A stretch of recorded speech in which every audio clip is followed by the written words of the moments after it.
Welcome back to Chemo wizard.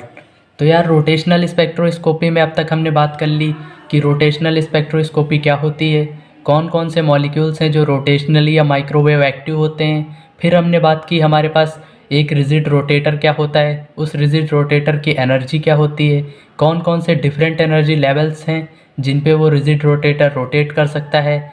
उसके बाद हमने बात की कि वो डिफरेंट एनर्जी लेवल्स के बीच का जो एनर्जी गैप होगा वो कितना होगा। उसके बाद हमने बात की जो अगर हमारे ट्रांजिशंस होते हैं तो उसके लिए जो रूल्स हैं, सिलेक्शन रूल्स की बात की हमने।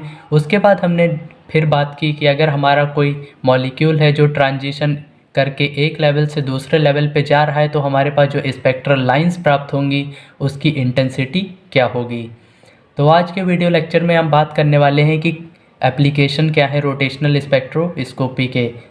रोटेशनल स्पेक्ट्रोस्कोपी का एक एप्लीकेशन ये है कि हम इससे किसी भी मॉलिक्यूल की बॉन्ड लेंथ का पता लगा सकते हैं। तो आज के लेक्चर में हम देखने वाले हैं कि अगर हमारे पास किसी भी डाई एटॉमिक मॉलिक्यूल का जो कि रिजिड मॉलिक्यूल है उसका एक हमें स्पेक्ट्रा दिया गया है तो उसके स्पेक्ट्रा से हम किस तरीके से उसकी बॉन्ड लेंथ को डिटरमाइन करेंगे। So without wasting time let's start. Okay, so मैंने यहाँ पे एक रोटेशनल स्पेक्ट्रम ड्रॉ किया हुआ है जिस पे मैंने एक्स एक्सिस में इंक्रीजिंग वेव नंबर प्लॉट किए हैं। यहाँ पे मेरे पास जो स्पेक्ट्रम प्राप्त हुआ है वो कुछ इस प्रकार से है कि जब 0 से 1 में ट्रांजिशन जो मॉलिक्यूल्स कर रहे हैं उनकी स्पेक्ट्रल लाइंस ये है। इसी तरह 1 से 2 जो मॉलिक्यूल्स ट्रांजिशन करके जा रहे हैं उनकी लाइन ये है। इसी तरह जब 2 से 3 जो मॉलिक्यूल ट्रांजिशन कर रहे हैं उनकी लाइन ये है। इसी तरह 3 से 4 के लिए, 4 से 5 के लिए, 5 से 6 के लिए और 6 से 7 के लिए। तो हमने रोटेशनल स्पेक्ट्रोस्कोपी के पिछले लेक्चर्स में देखा था कि किसी भी दो एनर्जी लेवल्स के बीच का जो हमारे पास गैप निकल के आया था जिसे हमने रिप्रेजेंट किया था डेल्टा एप्सिलॉन से इक्वल टू हमारे पास जो निकल के आया था वो था 2bj+1। ये हमें डिफाइन करता था किसी भी दो एनर्जी लेवल्स के बीच का गैप होगा वो कितना होगा। और आपको मैंने एक और बात पिछले वीडियो लेक्चर्स में बताई थी कि जब भी हम रोटेशनल स्पेक्ट्रोस्कोपी या स्पेक्ट्रोस्कोपी में जब भी हम एनर्जी की बात करते हैं वो हमेशा ही हम या तो वेवलेंथ के टर्म्स में करते हैं या फ्रीक्वेंसी के टर्म्स में करते हैं या वेव नंबर के टर्म्स में करते हैं। तो अगर मैं इसको यहाँ से देखने की कोशिश करूँ तो मेरे पास जो है वो जे मेरा रोटेशनल क्वांटम नंबर था और जो बी था वो रोटेशनल कांस्टेंट था। तो यहाँ से मुझे एक बात ये पता चलती है कि मेरी जो दो सक्सेसिव स्पेक्ट्रल लाइंस होती है उनके बीच का जो गैप होता है वो हमेशा ही फिक्स होता है। तो मैं इसको इस तरीके से लिख सकता हूँ कि जो मेरे पास डेल्टा न्यू बार की जो वैल्यू होगी वो मेरे पास होगी 2b। इसको मैं थोड़ी देर के लिए इक्वेशन 1 मान लेता हूँ। और मैंने आपको एक और चीज़ बताई थी कि जब हम निकालते थे कि हमारे पास एनर्जी कितनी होगी किसी भी डाई एटॉमिक रिजिड रोटेटर की, तो हमने निकाली थी हमारे पास जो एप्सिलॉन जे की वैल्यू हमारे पास निकल के आई थी वो थी हमारे पास h/4π2IcJ+1, जहाँ पे हमारे पास जो h/4π2IC था इसको हमने एक नया कांस्टेंट माना था जिसको हमने कहा था b, जो था हमारा रोटेशनल कांस्टेंट। तो इसको हम अपनी इक्वेशन सेकंड मान लेते हैं। हमने दो इक्वेशंस बना ली। पहली हमारी इक्वेशन क्या है कि हमें पता है कि जो हमारी स्पेक्ट्रल लाइंस होती हैं उनके बीच का जो डिस्टेंस होता है या फिर दो सक्सेसिव स्पेक्ट्रल लाइंस के बीच में जो सक्सेसिव गैप होता है या सेपरेशन होता है उसकी वैल्यू हमेशा ही फिक्स होती है जिसे हम कहते हैं 2b, जहाँ पे b रोटेशनल कांस्टेंट है। तो मैंने यहाँ पे लिखा कि मेरी पहली इक्वेशन निकल के आई delta nu bar equal to 2b। इसको मैंने अपनी इक्वेशन बना लिया 1। जब हमने अपनी एनर्जी निकाली थी किसी भी डाई एटॉमिक रिजिड रोटेटर की तो जो हमारे पास एनर्जी निकल के आई थी उसका फॉर्मूला था हमारे पास epsilon J equal to h/4π2IcJ+1। जो हमारे पास ये टर्म निकल के आया था h/4π2IC, इसको हमने कहा था b। इसको हमने माना अपनी इक्वेशन सेकेंड। अगर यहाँ पे हम देखने की कोशिश करें तो हमें मिलेगा क्या कि हम पहली इक्वेशन से सेपरेशन निकाल के अपनी b की वैल्यू निकाल सकते हैं और दूसरी इक्वेशन में अगर हम b की वैल्यू पुट कर दें तो हमारे पास मोमेंट ऑफ इनर्शिया की जो हमारे पास वैल्यू होगी वो आ जाएगी, क्योंकि यहाँ दूसरी जो हमारी इक्वेशन इसमें h प्लैंक्स कांस्टेंट है, 4 एक नंबर है, पाई वो भी कांस्टेंट है और c जो स्पीड ऑफ लाइट है वो भी कांस्टेंट है।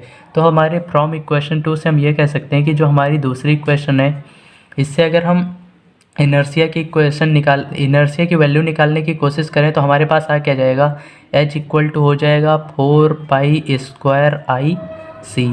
तो अगर हम यहाँ से I की वैल्यू निकालेंगे तो वो हमारे पास आ जाएगी h/b 4π²C।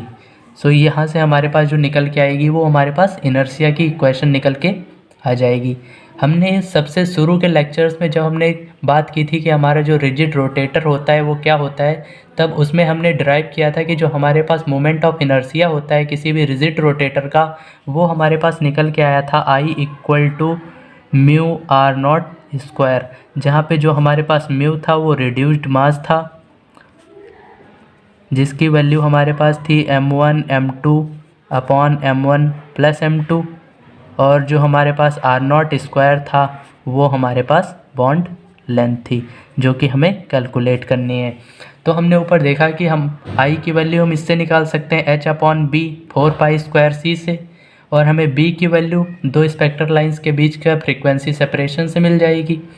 तो हम अगर यहाँ से देखने की कोशिश करें तो हमारे पास क्या हो जाएगा, r0² इक्वल टू हो जाएगा मेरे पास I/μ, जहाँ पे म्यू रिड्यूस्ड मास है। यह भी हमें पता होगा जब हम एक डाई एटॉमिक रिजिड मॉलिक्यूल लेंगे तो उसमें हमें पता होगा कि जो हमने दो डिफरेंट एटम्स लिए हैं उनका मास क्या है। तो हम यहाँ से अगर बॉन्ड लेंथ की बात करें तो मेरे पास आ क्या जाएगा, बॉन्ड लेंथ मेरे पास आ जाएगी √I/μ। सो ये हो जाएगी मेरी बॉन्ड लेंथ। अगर मुझे किसी डाई एटॉमिक मॉलिक्यूल का स्पेक्ट्रम पता है तो उससे हम उस मॉलिक्यूल की बॉन्ड लेंथ डिटरमाइन कर सकते हैं। ओके, सो हमारा नेक्स्ट टॉपिक है नॉन रिजिड रोटेटर।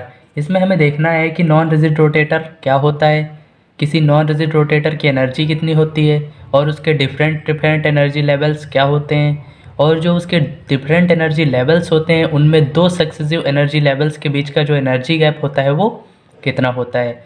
तो अगर आपने मेरी पिछली वीडियोस देखी होंगी तो जब हमने बात की थी एक रिजिड डाई एटॉमिक मॉलिक्यूल की, तो हमने अज्यूम किया था कि अगर मेरे पास ये कोई डाई एटॉमिक मॉलिक्यूल है, मान लीजिए एक मेरा डाई एटॉमिक मॉलिक्यूल है जिसमें यह मॉलिक्यूल में एटम A है और ये एटम B है, तो हमने इसमें एज्यूम क्या किया था कि जब हमारा ये diatomic molecule rotational motion perform करेगा तो इसके बीच की जो डिस्टेंस है यानी इसकी जो बॉन्ड लेंथ है वो चेंज नहीं होगी। इसको हमने कहा था ये हमारा एक रिजिड रोटेटर है। लेकिन प्रैक्टिकली हमने जब इसकी एनर्जी निकाली थी तो हमारे पास निकल के आई थी new equal to h/8π²IC J+1, जहाँ पे h हमारे पास प्लैंक्स कांस्टेंट था, c स्पीड ऑफ लाइट थी और I मोमेंट ऑफ इनर्शिया था, जो हमारे पास निकल के आया था I इक्वल टू μr0², जहाँ पे r0 बॉन्ड लेंथ थी। सो अगर हम यहाँ से देखने की कोशिश करें तो हम जैसे जैसे J की वैल्यू बढ़ाएंगे वैसे वैसे मेरी फ्रीक्वेंसी इंक्रीज़ करती जाएगी। सिंपल सी बात है कि मेरी जो फ्रीक्वेंसी है वो डिपेंड कर रही है डायरेक्टली J पर, क्योंकि ये टर्म तो पूरा कांस्टेंट है। इसको हमने अपने लिखा क्या था, हमने लिखा था न्यू इक्वल टू J+1। सो यहाँ से अगर हम देखने की कोशिश करें तो जैसे जैसे हम J की वैल्यू को इंक्रीज़ करते जाएंगे वैसे वैसे हमारे पास जो फ्रीक्वेंसी होगी मेरे मॉलिक्यूल की जो रोटेशनल मोशन परफॉर्म कर रहा है वो इंक्रीज़ करती जाएगी। तो जैसे जैसे हम फ्रीक्वेंसी अपनी J की वैल्यू बढ़ाते हैं वैसे वैसे हमारी फ्रीक्वेंसी इंक्रीज़ कर जाती है।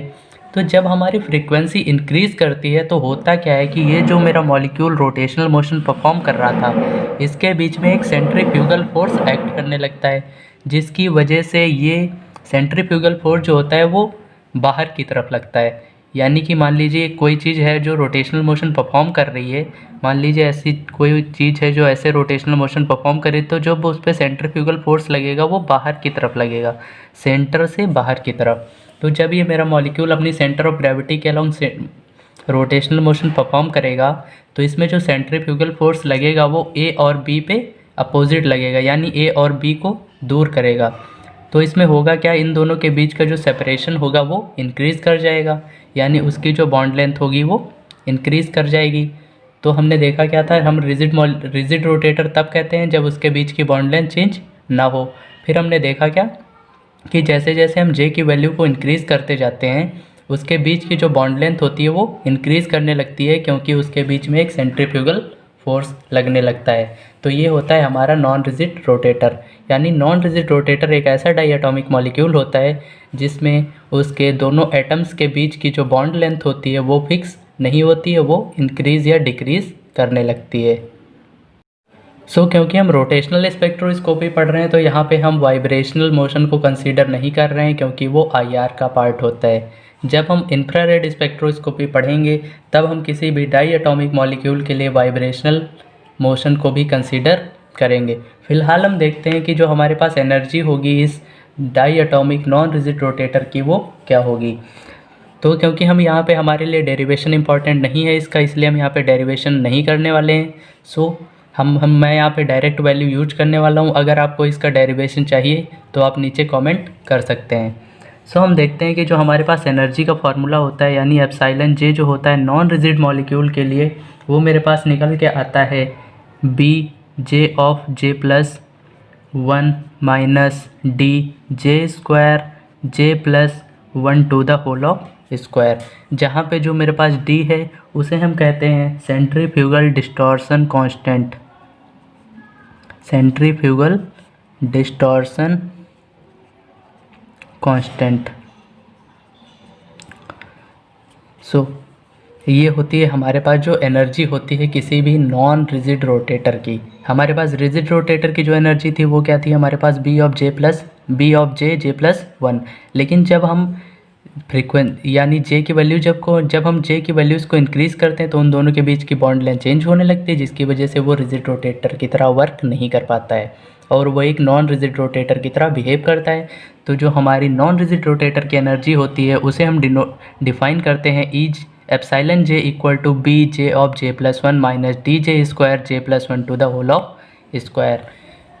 यहाँ पे मैंने डेरिवेशन नहीं किया है और हमें डेरिवेशन की ज़रूरत भी नहीं है, क्योंकि चाहे वो IIT जैम हो या फिर CSIR नेट हो, अगर वहाँ पे क्वेश्चन आने वाला है इस टॉपिक से तो डायरेक्ट फार्मूला पे आएगा। बस आपको यूनिट कन्वर्जन्स करनी है और डायरेक्ट वैल्यू पुट कर देनी है, आपका आंसर आ जाएगा। तो ये हमारे पास फार्मूला आ गया कि अगर हमारे पास कोई नॉन रिजिड मॉलिक्यूल है जो रोटेशनल मोशन परफॉर्म कर रहा है उसकी एनर्जी क्या होगी। तो अब हम देखते हैं कि एनर्जी गैप क्या आएगा। मान लीजिए मेरे पास एक कोई मॉलिक्यूल है जो ट्रांजिशन करके जे से जे प्लस 1 में जा रहा है, तो हम यहाँ पे निकालने वाले हैं डेल्टा एप्सिलॉन जे। तो हमें निकालना है कि अगर मेरा कोई मॉलिक्यूल है डेल्टा एप्सिलॉन जे प्लस 1 और डेल्टा एप्सिलॉन जे, तो जब भी हम एनर्जी गैप निकालते हैं तो हायर वाले एनर्जी लेवल से लोअर वाला एनर्जी लेवल माइनस कर देते हैं, तो हमारे पास जो एनर्जी गैप होता है वो निकल के आ जाता है। तो अगर हम यहाँ पे पुट करें वैल्यू तो मेरे पास आ क्या जाएगा, मेरे पास आएगा बी जे प्लस 1, क्योंकि हमें एक हायर एनर्जी लेवल लेना है, और मेरे पास क्या हो जाएगा बी जे प्लस 1 और जे प्लस 1 की जगह मेरे पास हो जाएगा जे प्लस 2। इसी तरह माइनस डी जे प्लस 1 हो जाएगा whole of square and J plus 2 to the whole of square. फिर हमें माइनस क्या करना है, लोअर एनर्जी लेवल यानी B J plus 1 minus D J square J plus 1 to the whole of square. तो जब आप इसको सॉल्व करेंगे, क्योंकि मैं यहाँ पे सॉल्यूशन नहीं दिखा रहा हूँ आपको, क्योंकि मुझे लगता है आपको इतनी बेसिक मैथ तो आती होगी कि आप इसको सॉल्व कर सकें। अगर हम इसका सॉल्यूशन देखेंगे पूरा सॉल्व करने के बाद हमारे पास जो आएगा वो आएगा हमारे पास 2 जे plus 1 B 2 D J plus 1 to the whole of square. ये होती है हमारे पास दो एनर्जी लेवल्स के बीच का एनर्जी गैप किसी भी नॉन रिजिड रोटेटिंग मॉलिक्यूल के लिए। ये था हमारा नॉन रिजिड रोटेटर। हमने देखा कि नॉन रिजिड रोटेटर क्या होता है, उसके बाद हमने देखा कि इसकी एनर्जी क्या होती है जो हमारे पास निकल के आई B J of J plus 1 minus D J square J plus 1 to the whole of square, जहाँ पे डी एक सेंट्रीफ्यूगल डिस्टॉर्शन कांस्टेंट था। इसके बाद हमने देखा कि जो दो डिफरेंट एनर्जी लेवल्स होंगे किसी भी नॉन रिजिड रोटेटिंग मॉलिक्यूल्स के, उनके बीच का एनर्जी गैप कितना होगा, वो हमारे पास निकल के आया delta epsilon J equal to 2 J plus 1 b minus 2 D J plus 1 to the whole of square, d जहाँ पर सेंट्रीफ्यूगल डिस्टॉर्शन कांस्टेंट है। मुझे उम्मीद है आप लोगों को समझ में आया होगा। Thank you for watching.